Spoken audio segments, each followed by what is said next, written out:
Hey everybody, and welcome back to OneSoccer today here on OneSoccer.ca and the OneSoccer YouTube channel. It's Adam Jenkins, Oliver Platt, and our friend Joshua Cloak of The Athletic for some more Major League Soccer, Canadian Premier League, Canadian men's and women's national team talk, as well as perhaps a little bit of talk about Spotify and Manchester United, especially because Gareth Wheeler isn't here, which makes me so happy that this is the day we want to talk about Manchester United again. We will, though, begin in Major League Soccer. And Josh, we had a pretty thorough conversation about all things Canadian MLS sides on Monday, immediately reacting to the weekend. We've had a couple of days to digest. And of course, we want to hear your opinion as well on this Wednesday. So let's talk first about Toronto FC. Like everyone else from Canada Major League Soccer, winless, pointless in some cases for these MLS sides, and the goal scoring has been a problem for some of the MLS outfits. But with Toronto FC, before this, we talk about the lead up to the season, and odds makers were even quick. Yeah, of course. I mean, I don't think there's been a lot from this Toronto FC team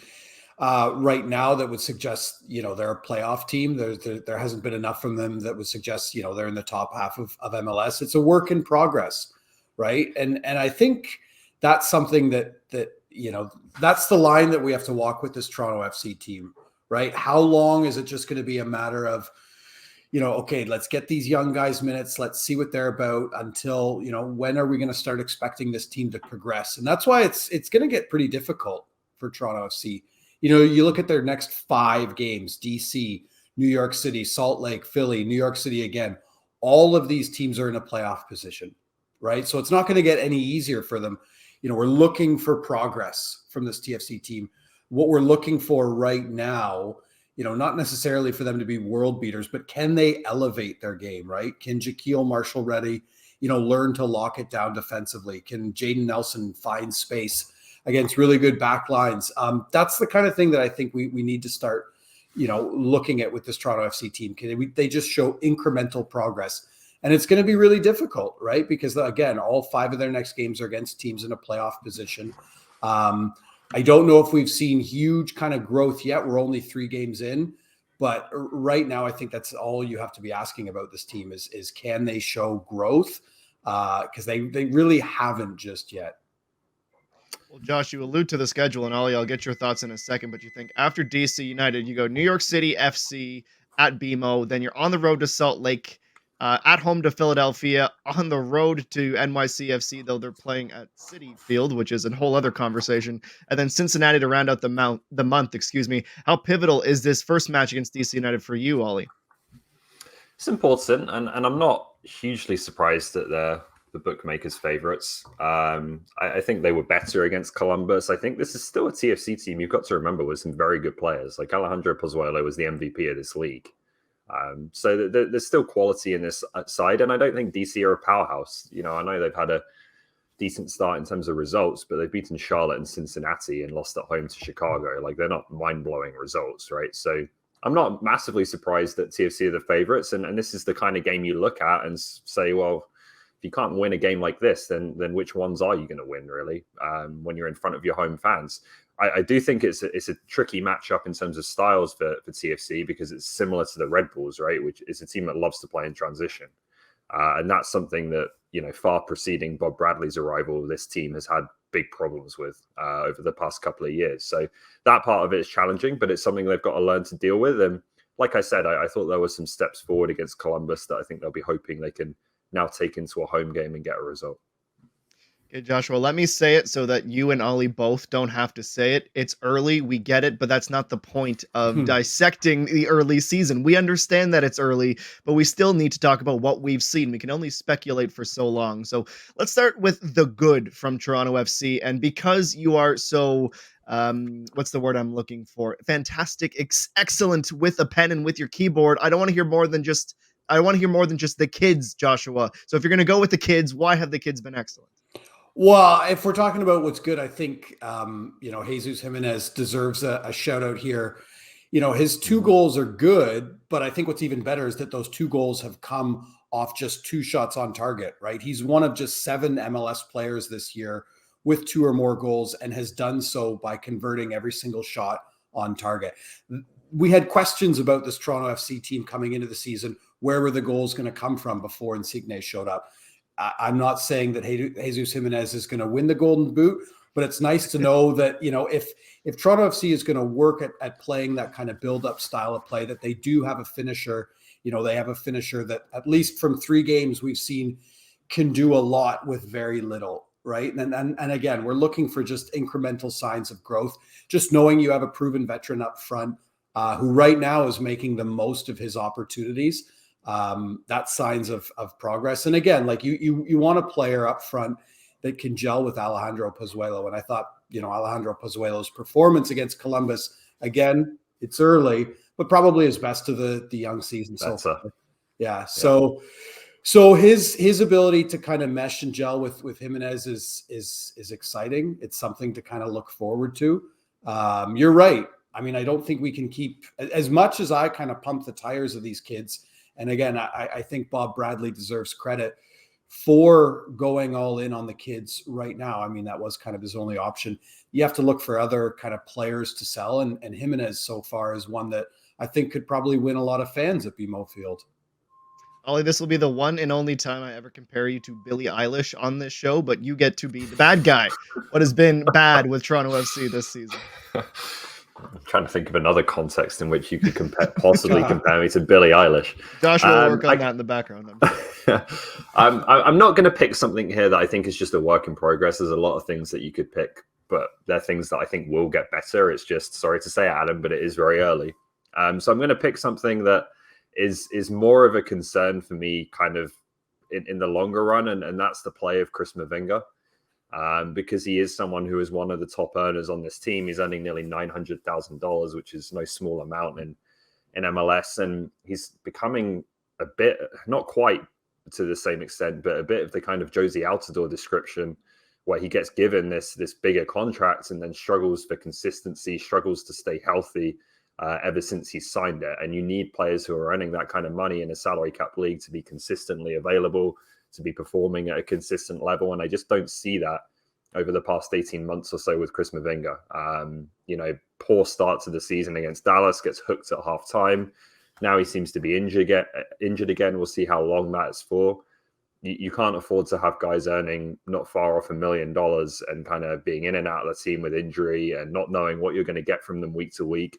And I feel like that's kind of where we're at with Mavinga right now. So, with Salcedo in, with O'Neill, with McNaughton looking pretty good on his debut, Michael Bradley potentially could be playing centre back depending what system they play. Mavinga's got to perform if he's going to keep his place in the 11. And if he's not in the 11, then he's, bad news for TFC's salary cap. All right, right back to you, Wally. Continuing on the theme of not as great as we were hoping for Canadian MLS sides. We know CF Montreal have rightfully turned their attention to the return leg against Cruz Azul in CONCACAF Champions League. That is coming up very, very soon today, if you're watching us today on Wednesday, the 16th of March, 2022. And they're still in this tie, so there's going to be a lot of focus on that match, Ollie. But when you think about what's ahead for them in Major League Soccer, especially if the result doesn't go their way tonight, can they afford another lopsided defeat? I'm not saying one defeat, a marginal one, will completely throw this side off the rails, but Wilfred Nancy has to be thinking about this massive matchup against Atlanta, thinking we can't get blown out again. Well, I think they can afford a defeat, to be honest with you. Obviously, you don't want to lose any game, and of course, to lose the first 4 of the season is not great. It removes, it's slowly eroding your margin for error later in the season, particularly when you're expected to be a kind of bubble team like Montreal are. But I just have a hard time thinking that if they lose this weekend, it's going to put them in some big hole they can't get out of, or it's going to change my opinion of them as it is now compared to as it might be next week. I think you have to look at the schedule of this Montreal team the rest of the way as well. And after the game this weekend, which kind of finishes a really difficult start for them, there's no 3 or 4 game stretch for the remainder of the entire season that you look at and you think, I don't know where the points are going to come from there for Montreal. It's a schedule that's much more manageable the rest of the way. I think the team is good enough to put points on the board on a regular basis at home in particular. So it's not great that they could be facing an 0-4 start. No one's saying that, but I just don't see this team as buried or in real trouble because of it. Well, Joshua, Ollie's already signed the doctor's note giving them permission to lose. In your opinion, is it important for them to take anything from this game at the weekend? It's a long schedule, right? It's a very long schedule, and I feel like we should just put the tagline "It's early" at the bottom here. When I think about this Montreal side, and I decided I got to bring the stats today, right? I got to be stats guy today. I think Montreal has really suffered from a lot of bad luck, right? You know, if you trust the numbers that the good people at American Soccer Analysis provide, which I do, shout out to them for some great underlying numbers. Montreal this season through 3 games, 2 goals for, 8 goals against, an expected goals for of 3.39 and an expected goals against of 4.78. So you can see there's a lot of variance there. They're probably not scoring as much as they should, and they're allowing more goals than they should. You know, that variance would put them kind of towards the top of the league, right? So I guess what I'm trying to say is, you know, they have an expected points of 2.8 as well. So they should be getting better results than they are. And when those kind of numbers start to show up early in the season, I'm inclined to believe that their luck will probably turn. So in terms of kind of cause for concern, panic buttons being pushed in Montreal, I wouldn't hit those just yet. There's still a lot of leeway left. There's still a lot of time for a lot of these young players. And we talk about young players in Toronto a lot. Montreal has a squad full of really talented young players as well. They're going to need some time to figure it out.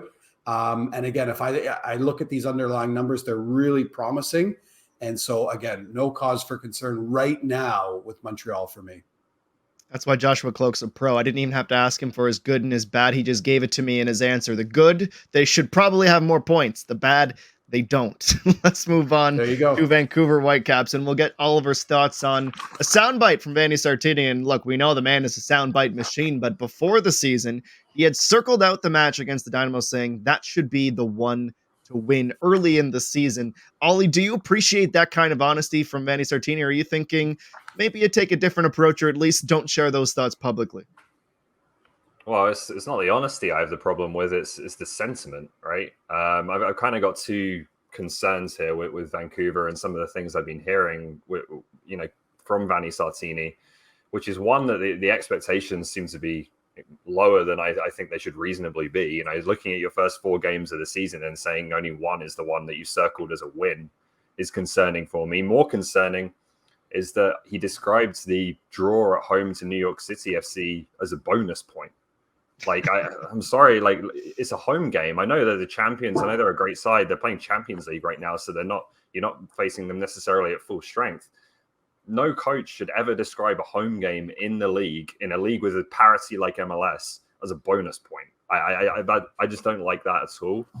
And then the second thing that's kind of concerning me is the assessment he's making of games. Like, I think he's been very generous in how he's described Vancouver's performances so far this season. More generous than I could be, and you know, when I'm watching this team and judging this team. So that rings a few alarm bells for me.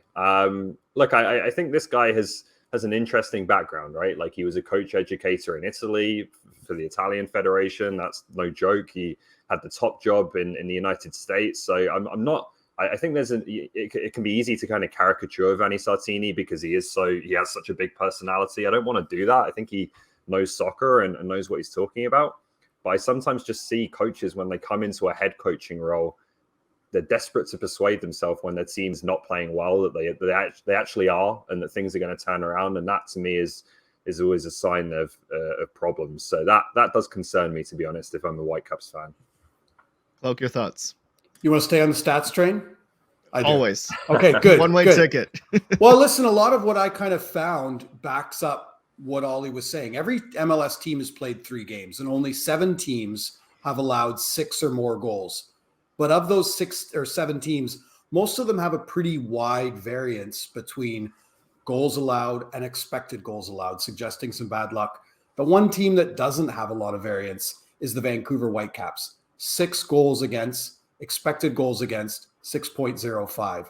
So what that suggests is they're allowing too many clear-cut chances. They have to do a better job at defending and have to do a better job at kind of cutting off passing angles.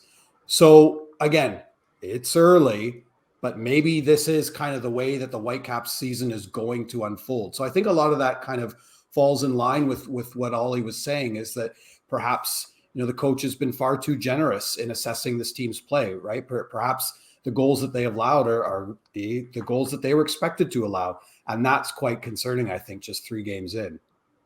3 shots on target, by the way.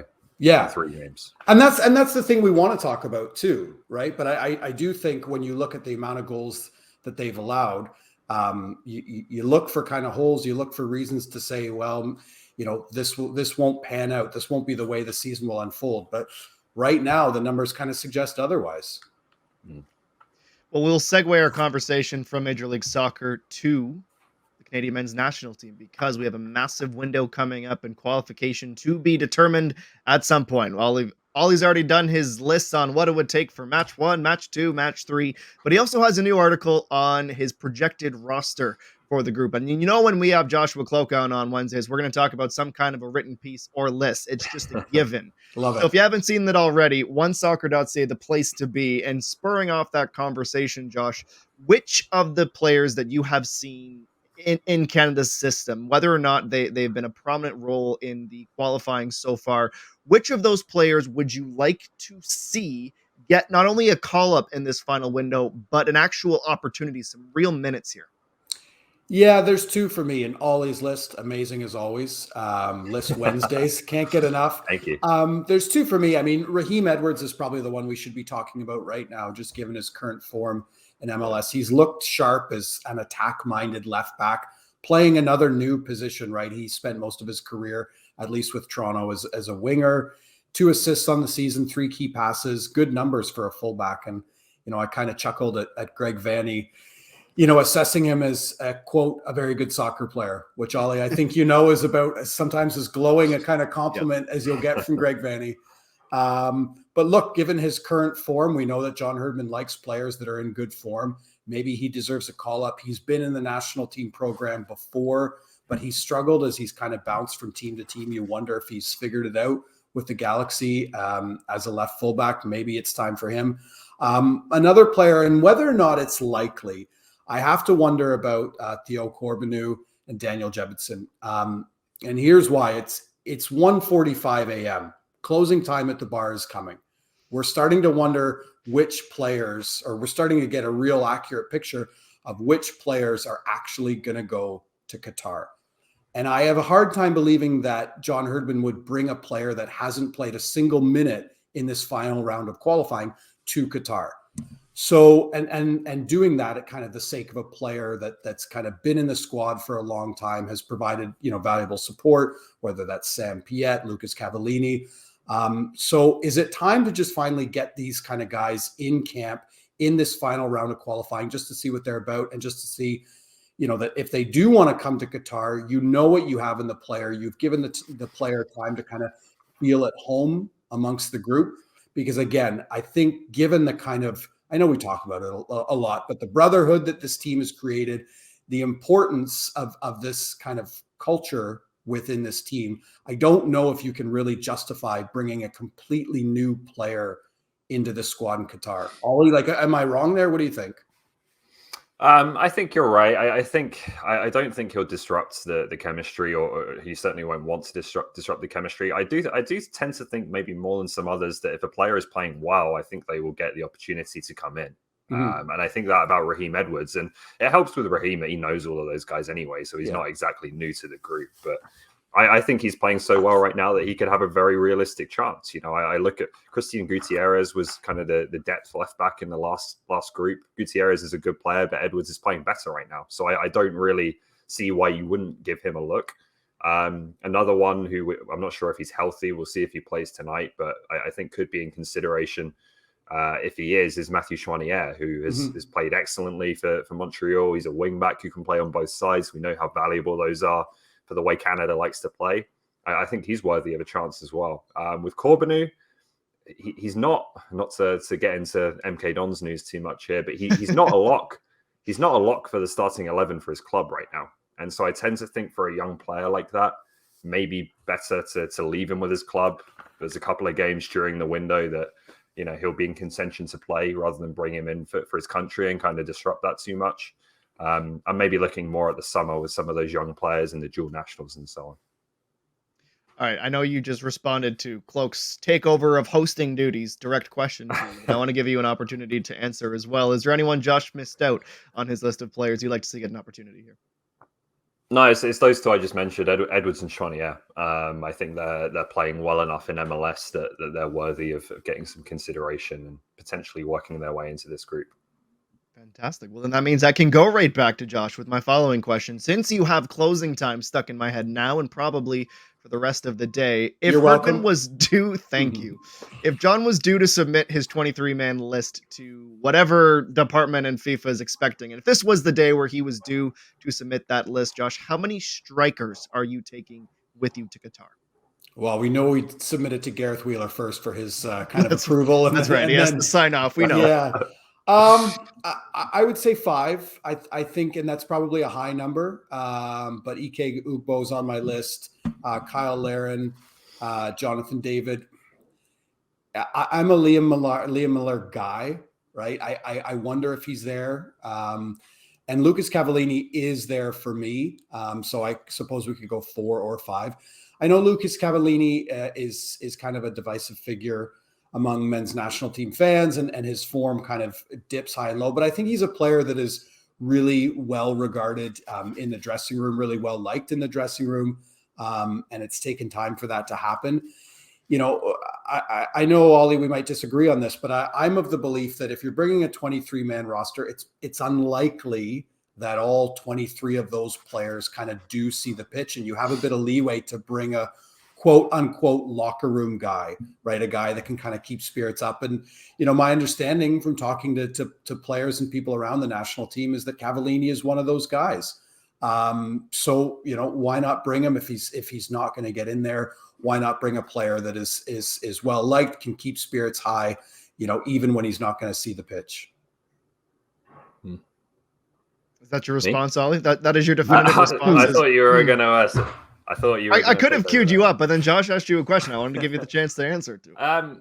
I personally would not be taking anyone who I see purely as just a guy who's good in the room. I think we talked about it on Monday. I think everyone needs to be ready to see the field at some point, and they may not, obviously.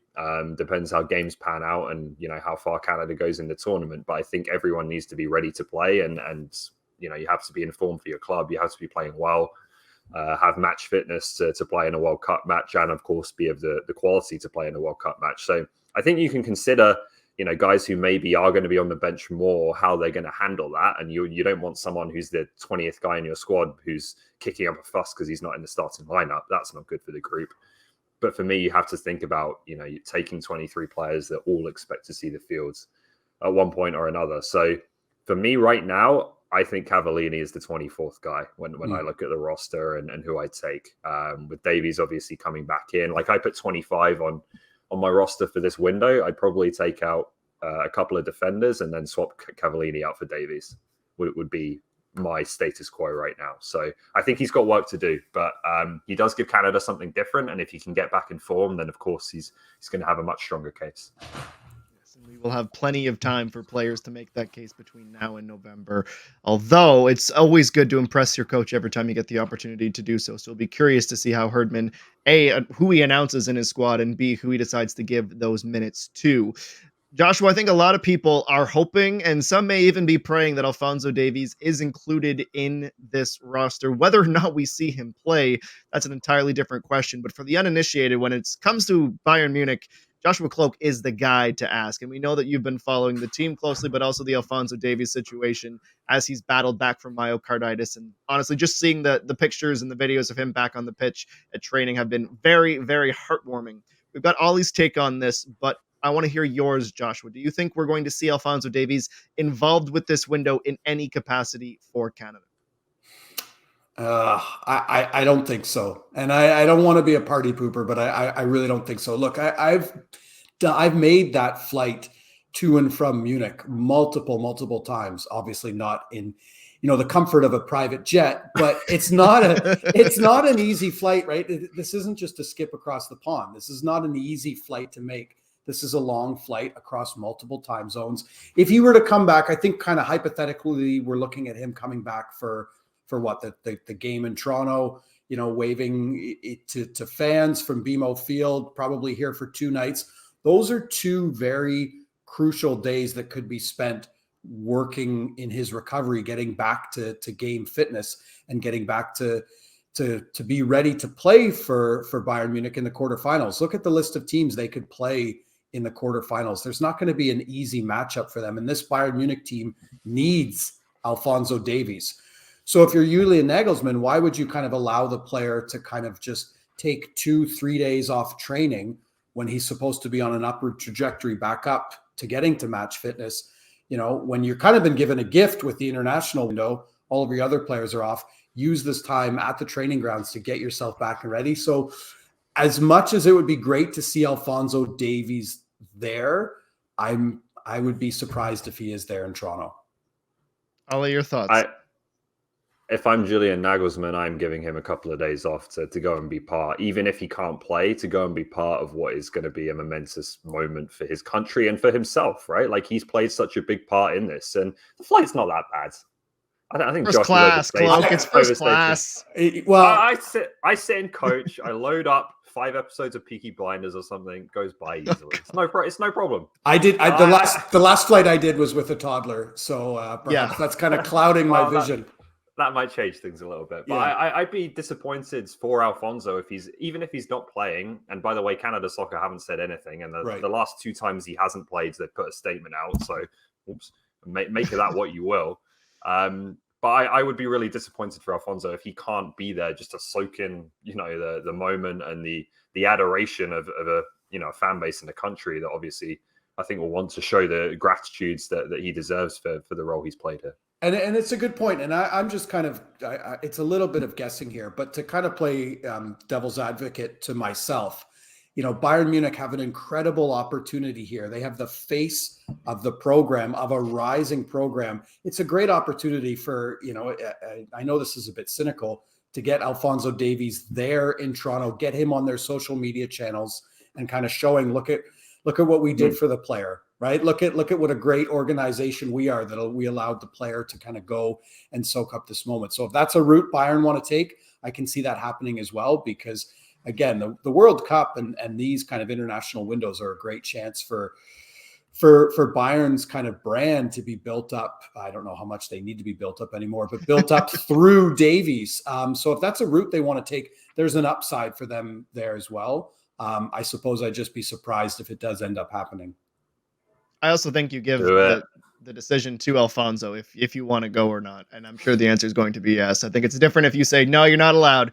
But if you give it to him and he says, no, I'd rather train, I'll Twitch stream and celebrate here. He's not going to rather train. This happens once, right? Like 2026, yes, they've already qualified. There's never going to be another first time anyway. So, be there for this moment. And you got to remember too, like he was one of the faces of the 2026 World Cup qualifying, but they put him on stage and the Canada top, and the lines that we repeat repeatedly on OneSoccer, and that is, my name is Alphonso Davies, and I'm a proud Canadian citizen. He demands this. He deserves it. Let's talk about MVPs, and perhaps you want to go with Alphonso Davies just because of everything he's done. But if you don't want to choose Alphonso Davies, Joshua, who would you say is your Canadian MVP from this entire World Cup qualifying process? Yeah, for me, it's got to be Kyle Larin. And I know he's scored just as many goals as Jonathan David. But I think if you look at, and there's a number of players, Stefan Eustáquio has been great. Alistair Johnston has been great. Davies, Milan Borjan. David has 5 goals, right? Jonathan David has 5 goals, but 4 of those goals, we're rounding out the stats train here, but 4 of those goals have not been the opening goal. Look at Kyle Larin's goals. The lone goal in a 1-1 draw against Honduras. The lone goal in a 1-1 draw against the States. Both goals in the 2-1 win over Mexico, maybe the greatest, Canadian victory of all time so far, and the opening goal against the USA in beautiful Hamilton. Those are the kind of goals that really set the tempo for the game and kind of they've propelled Canada. They've propelled this Canadian team. They've given this Canadian team the confidence to kind of push forward in matches. So, has Alphonso Davies put forth some kind of more impressive performances? Sure. But I think it's Kyle Larin's decisiveness that has really been the most valuable part of this Canadian team so far for me. Ollie? I'm with Josh that it's got to be an attacking player. I think sometimes people say, defenders don't get enough credit and so on, and not to take anything away from the defenders. The goalkeeper, obviously, Milan Borjan has been exceptional. Eustáquio in midfield. But I do think that the attacking players have the most difficult job, right, of scoring and creating goals and dealing with the pressure that is on their shoulders as the stars of the team. So Larin has a case, but for me, I look more to David and Davies, just because I think Larin's more of a finisher. Those two create chances. They make things happen, I think, off their own back a little bit more, which, as I said, I think is the hardest thing to do in the game. So I'm going to go with Alphonso Davies. I just think that, over the past few games, I know he's not been there and he's missed a bit of time, but Canada's really been rolling since November. The whole team has been functioning extremely well, getting the best out of everyone. It wasn't always like that early on. Canada had some adversity they had to go through in the opening few games, down in Mexico, away in the United States. Both of those games, they fall behind. Davies creates the equalizer. Panama, an absolute must-win game. So much pressure on them that night. They go behind. Davies turns in what, for me, has to be the greatest performance by a Canadian men's player in the history of the program. So I can't look past those big moments. And for me, the most difficult moments this team has faced during qualifying, who stood up and was counted and delivered, it was their best player, Alphonso Davies. Well, Josh, I know you are a frequent viewer of OneSoccer Today as well, especially on Fridays and in the roundtable. We love seeing you there. So because of that, you know that Gareth Wheeler is basically demanding a city and countrywide shutdown and a parade the moment that it happens, which comes to an interesting conversation about, well, would you rather them officially clinch in Toronto where the party can really kick off, or do you think, no, get it done, keep the perfect record, etc.? However it happens, Mr. Cloak, what do you foresee and what do you hope the celebrations and the reactions to be when Canada does qualify for the World Cup? So what I hope is that Canada Soccer as a federation recognize what a momentous, historic occasion this is. I think, and I've done a lot of writing about that 2000 team that won the Gold Cup, and it's apples and oranges, but that was the greatest kind of win for the men's national team of all time. And if you talk to those players, they really felt disappointment. It was an opportunity in front of them to propel the men's national team, put them out into the public conscience. And, Canada Soccer as an organization failed to do that. They failed to kind of take the next step in the program because they didn't turn these guys into household names. Qualifying for the World Cup eclipses all of that. So I think the onus is on Canada Soccer as a federation in the days and weeks following them qualifying to get all of their players out in front of as many cameras as possible. Because if you look at this team, and I was talking to a men's national team player the other day, and he said the reason that he thinks this team is so likable is because they have so many different types of people that, can kind of identify with different groups of people. You have that kind of hard-nosed defender that I think a lot of traditional, maybe hockey fans would epitomize or would identify with in Alistair Johnston.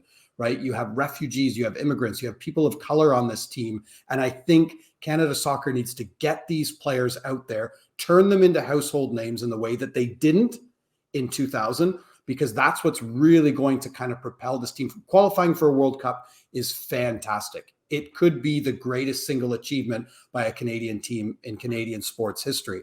But you need to capitalize on that and get these players out there so that young people can identify with these players and say, there's a path for me forward too. So it's a lot of onus, but I think that's what I'm really hoping happens in the days and weeks coming forward.